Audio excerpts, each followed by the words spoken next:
menyampaikan terima kasih kepada Bapak Penjabat Sekretaris Daerah karena bersedia menerima permohonan audiens dari teman-teman LSM. Dan juga terima kasih untuk Pak Melki dan kawan-kawan yang sudah menginisiasi kegiatan kita pada hari ini. Penjabat Sekda yang kami hormati, mungkin perlu kami sampaikan bahwa selama ini di bawah koordinasi Bapak Litbangda, kami senantiasa berkoordinasi dengan Pak Melki dan kawan-kawan dalam bentuk kerjasama. Dan banyak hal yang sudah dilakukan oleh teman-teman di Kabupaten Flores Timur ini. Hari ini merupakan kesempatan yang baik dan sekali lagi kami menyampaikan terima kasih. Mungkin yang pertama arahan dulu dari Pak Penjabat Sekretaris Daerah, setelah itu baru kami memberi kesempatan kepada Pak Melki dan teman-teman menyampaikan berbagai program dan kegiatan yang dilakukan di Kabupaten Flores Timur selama tahun 2023. Pertama, salam hormat dari Bapak Bupati untuk teman-teman, dan kita semua. Beliau berkeinginan besar untuk menerima, tetapi hari ada beberapa agenda yang kita tidak bisa kelola waktu yang baik untuk semua bisa. Saya akan dahulu dengan menyampaikan sedikit tentang YPPS, Pak Sek. YPPS itu mulai berdiri dan bekerja di Flores Timur tahun 1997. Itu kami pernah bekerja di Kabupaten Sika dan saat ini di Flores Timur dan Lembata. Intinya bahwa kami punya tujuan untuk bekerja mendukung pemerintah daerah sesuai dengan visi dan misi kami yang kami emban, dan kami bukan untuk selaraskan juga dengan visi misi pembangunan daerah, sehingga syukur bahwa beberapa tahun terakhir itu kita selalu bersinergi karena memang kami berupaya untuk selalu menyesuaikan apa yang mau kami kerjakan dengan apa yang sedang dikerjakan oleh pemerintah daerah. Kami bekerja dengan berbasis pada partisipasi masyarakat, sehingga apa yang kami lakukan itu selalu berujung dengan ada forum-forum bersama. Ada forum pengelolaan hutan multi pihak di Flores Timur dan sampai hari ini berjalan terus. Kemudian ada forum PRB, kemudian ada risiko bencana yang kami mulai tahun 2009 di Kabupaten Flores Timur sebelum BPBD ada, dan didukung oleh Pemda dan teman-teman lain, sehingga kemudian kita punya BPBD. Teman-teman juga dari stakeholder membantu kami, yang sekarang juga ada Pak Lawrence Masari sekarang, sehingga kita waktu itu punya rancangan draft perda, lalu sejumlah dokumen juga dihasilkan dan saat itu untuk mendukung Pemda lewat BPBD. Lalu ada juga forum pangan dan gizi, Pak Zek, itu yang kemarin sama-sama kita urus tentang stunting.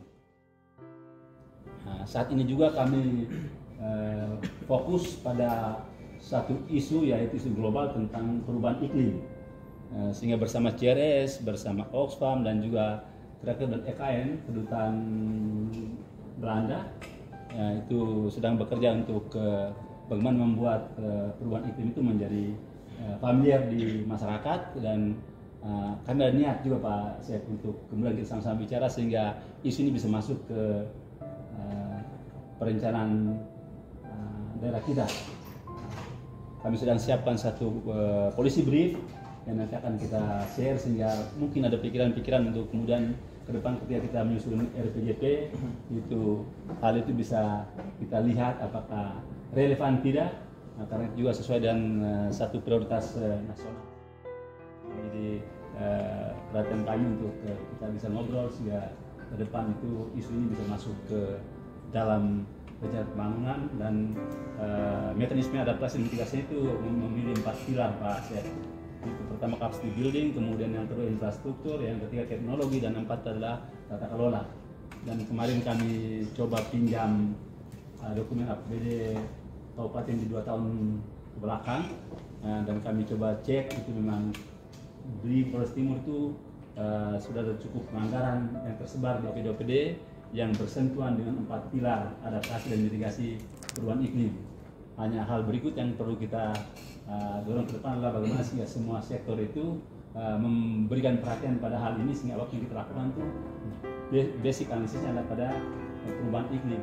Untuk itu mohon tanggapan, arahan dari Pak Sek dan Bapak Ibu pejabat sekalian untuk kerja-kerja kami ke depan supaya kita melalui BPD kami, BPD juga peluang ini sudah diatur sedemikian rupa sehingga mulai dengan baik di mekanisme perencanaan di pemerintah daerah maupun di teman-teman NGO, mitra, itu ada banyak hal yang memang sudah diselaraskan. Bahkan kehadiran mitra justru membantu kami di pemerintah untuk memberikan suntikan-suntikan terkait dengan isu-isu yang aktual yang dalam pandangan teman-teman NGO kadang-kadang melihatnya lebih tajam. Itu kami juga harus mengakui. Yang kedua, kondisi kita semua termasuk kami di pemerintah daerah memang memiliki keterbatasan dalam arti bahwa ada anggaran, tapi pemanfaatan anggaran itu memang sudah ada alokasi dan arahnya. Apalagi pada mulai awal tahun 2023 ini kita ketahui bersama ada PK 212 yang memunculkan model penganggaran melalui DAO Specific Grant. Itu anggaran yang sudah ditentukan tidak hanya persentase tapi sampai pada detail nilai angkanya. Jadi kalau dulu kesehatan 10%, sekarang kesehatan sudah dicantumkan 8 miliar 300 juta dan seterusnya. Jadi itu angka minimal yang harus kami capai. Dan karena kondisi-kondisi seperti itu, prioritas nasional melalui PMK ini tidak bisa kami abaikan.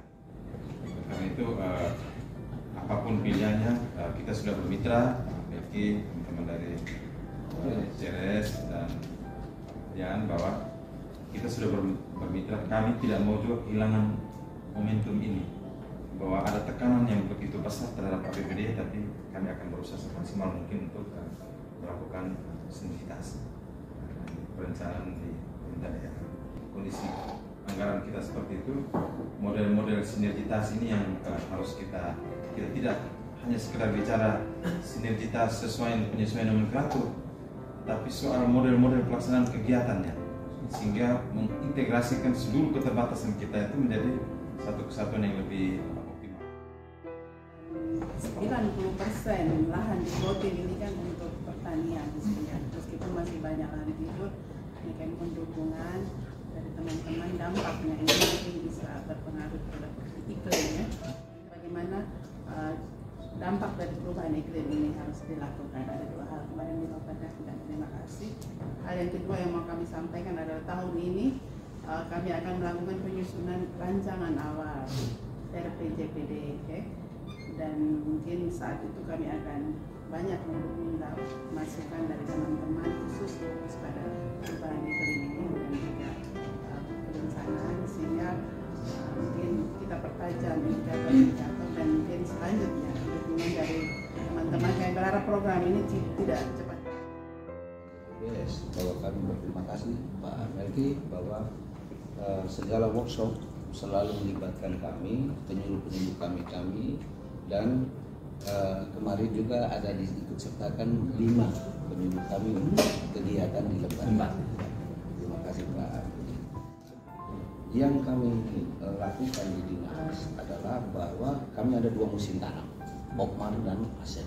Dengan Okmar ini kita lihat tahu sendiri bahwa hampir banyak produktivitas yang arahnya ke gagal.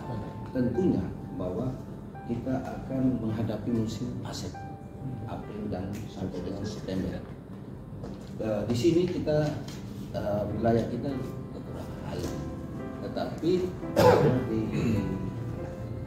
di daerah kami tahun lalu itu kita ada 9 titik sumur bor yang kami sudah bangun di beberapa tempat yang tentunya untuk kita bisa ke pangan, bisa ke tanaman horti. Untuk kita di dinas ada sekian program kegiatan untuk di tahun 2023. Barangkali nanti kita bisa berkolaborasi untuk kedepannya setiap program kegiatan di beberapa baik di TPS maupun di CSR. Tadi saya lihat ada beberapa program kegiatan yang cukup nyambung dengan beberapa program kegiatan yang ada kita di Dinas Lingkungan Hidup. Itu yang pertama, untuk informasi saja, ada program perencanaan lingkungan hidup. Berikut ada program pengendalian pencemaran dan atau kerusakan lingkungan hidup, terus program pengelolaan keanekaragaman hayati, terus program peningkatan pendidikan pelatihan penyuluhan lingkungan hidup untuk masyarakat, program penanganan pengaduan lingkungan hidup, dan program pengelolaan bersampah.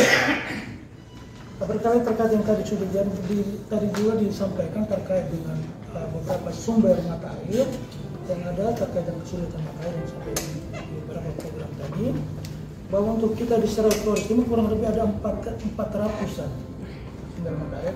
Itu ada kemenangan di kabupaten maupun ada di kemenangan provinsi. Yang baru kita lakukan rehabilitasi kemarin kurang lebih baru sekitar 40-an yang sumber mata air yang kita rehabilitasi. Karena memang terkait soal anggaran memang sudah sangat terbatas, sehingga rata-rata setiap tahun anggaran kita hanya melakukan sekitar 4-5 yang bisa kita rehabilitasi di beberapa sumber mata air. Saran dari kami mungkin soal koordinasi dengan teman-teman di desa, baik pemerintah desa dan berbagai pemangku kepentingan, itu yang paling penting. Dan juga kami di Dinas Pemberdayaan Masyarakat dan Desa, saya senang karena kemarin teman-teman YPPS itu sudah selama ini memang selalu bekerja sama dengan kami. Terakhir teman-teman YPPS menyelenggarakan kegiatan workshop yang temanya itu berkaitan dengan bagaimana desa bisa memanfaatkan dana desanya untuk kepentingan perubahan iklim yang bisa saja tidak terkendali secara bagus, yang berdampak pada aspek kehidupan di desa. Dan saya senang karena ending terakhirnya itu teman-teman di YPPS itu bisa membangun komitmen bersama dengan teman-teman dari desa untuk bisa menganggarkan dana desa mereka itu untuk kepentingan itu, perubahan iklim dan juga aspek-aspek lainnya, bisa saja berkaitan dengan pengurangan risiko bencana, stunting dan lain sebagainya. Jadi kolaborasi seperti itu barangkali memang mungkin lebih intens. Teman-teman dari OPD, saya juga kesempatan untuk bisa membangun komunikasi secara langsung pada pemimpin dan teman-teman di kita, sehingga beberapa hal yang sebenarnya masih sangat terbatas kita dalami dan kita diskusikan pada kesempatan ini bisa kita lakukan secara sendiri. Yang mewakili pimpinannya mohon disampaikan dan bisa berkomunikasi secara langsung. Kita sudah bermitra sekian lama dan saya kira faktor komunikasi itu juga akan mempercepat segala sesuatu bisa terlakukan secara baik. Terima kasih, selamat pagi.